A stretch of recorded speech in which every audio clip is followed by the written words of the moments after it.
Hey guys, welcome back to another video. Today I'm showing you how to make a Japanese katsu curry, and I'll be showing you how to make everything from scratch. So most katsu curry, like people use the curry roux that comes in boxes. It's like instant curry, but the thing with this is that it usually has things like MSG in it. So I wanted to show you guys how you can make it yourselves at home from scratch, and I'll also be showing you how to make the chicken katsu using tofu instead. So I hope you enjoy it and keep watching the video. First, we're going to make the curry roux. So I'm adding 5 tablespoons of olive oil to a pan, and I'm also adding 8 tablespoons of flour, and then simmer that on low heat for around 5 minutes until it's golden. Make sure you stir it constantly so that it doesn't burn. Then turn off the heat and add 3 tablespoons of curry powder.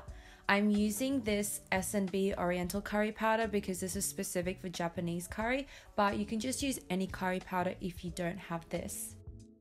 I'm also adding in half a teaspoon of garlic powder, half a teaspoon of onion powder, a little bit of brown sugar, some salt. If you're a bit lazy and you don't want to have to make the roux from scratch, you can go to an Asian grocer and find instant curry roux, but it will be a bit more processed. Next, we're going to make the katsu tofu. So in a pan, add in 3/4 cup of panko breadcrumbs, and then 1 to 2 tablespoons of olive oil, and just stir that through and saute that for around 5 minutes until the breadcrumbs turn golden.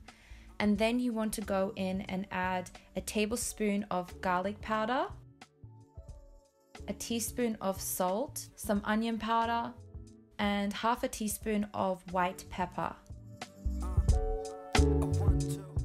Leave this aside, and then in a pan add some sesame oil and soy sauce, and then add in some sliced tofu. I'm using momen tofu. I'm sauteing each side for a few minutes until the bottom is crispy and slightly burnt, and I'm also adding in a little bit of garlic powder on top.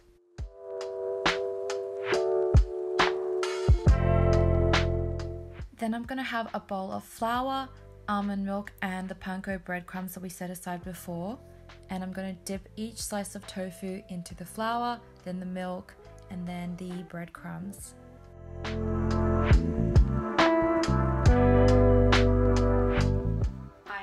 My tofu katsu here on a baking tray, and I'm just going to bake these for 20 minutes at 200 degrees.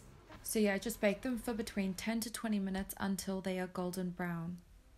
So baking it does take longer because you have to pan fry the breadcrumbs, and then you have to like preheat the oven and then bake them. But the reason I'm doing this is because it uses less oil.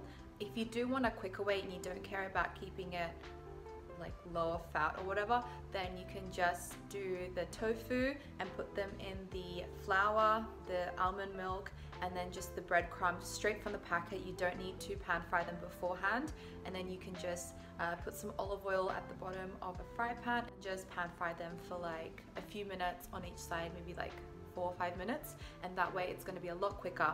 So yeah, it's up to you whichever way you want to do, but I'm just going to bake them. This tofu is really good because we've pan fried it in the soy sauce, so it's already got that flavor to it, and then we've also seasoned the breadcrumbs with spices, so it's not just going to taste like plain oily tofu. Also, the texture of the tofu and then the crunchiness just makes this taste so yummy. Okay, so now we're going to make the actual curry. This is the last step. So I'm adding some olive oil to a pan, and then I'm adding in half an onion, 3 cloves of garlic, and I'm sauteing that for a minute or so till the garlic is fragrant. Then I'm adding in 1 chopped carrot and 2 potatoes, and saute the vegetables for 5 to 10 minutes until they're slightly soft.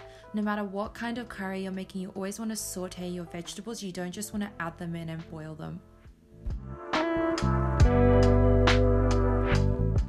Then pour some vegetable stock over the top until all the veggies are covered, and then simmer this for 10 to 15 minutes until tender. While they're cooking, we're going to make some rice, so make sure you use Japanese sushi rice. It's really important to make sure you rinse your rice at least a few times just till the water is quite clear.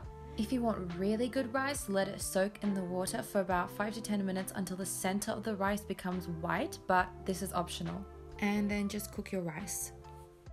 So back to the curry, the vegetables are cooked, so we're going to go and add in 1 heaped tablespoon of the curry roux from before. Keep the leftover roux in the fridge because you can use that for things like curry ramen and curry udon.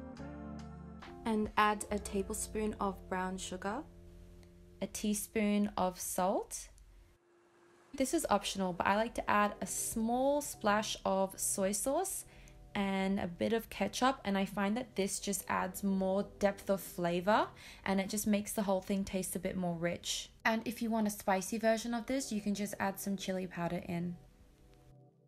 Japanese curry is different to Indian curry because it's sweeter, it's more rich, and it has that golden color to it, and it's also thicker in texture. And this is what it looks like. It does take a bit of prep, but honestly, this is the best curry you'll have. Like, it tastes just as good, if not better, than the instant Japanese curry that everybody usually cooks, and it's so much healthier. Final product. I was saying before that like most people when they make like tofu katsu, they just do like plain tofu with breadcrumbs and then they pan fry it. And I'm always like, where's the flavor? Like, honestly. Yeah. It really does look like chicken, in my opinion.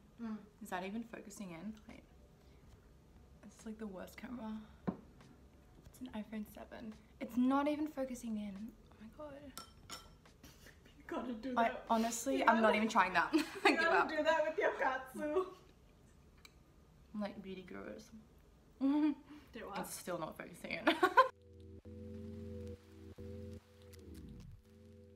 Last time when I pan fried the katsu, like it was good, but I just felt like it was so oily because you do have to. It's basically you're deep frying it, and so I was like, baking is probably healthier, but. The curry was so yum, like honestly it had a lot of depth of flavor, like you have a bit of sweetness, a bit of saltiness, and also the katsu was crunchy and full of flavor. And I recommend making a big batch of roux and storing it in the fridge, and you can also do the same with the katsu tofu. And if you want to see more of these types of videos, subscribe, and I'll see you next time.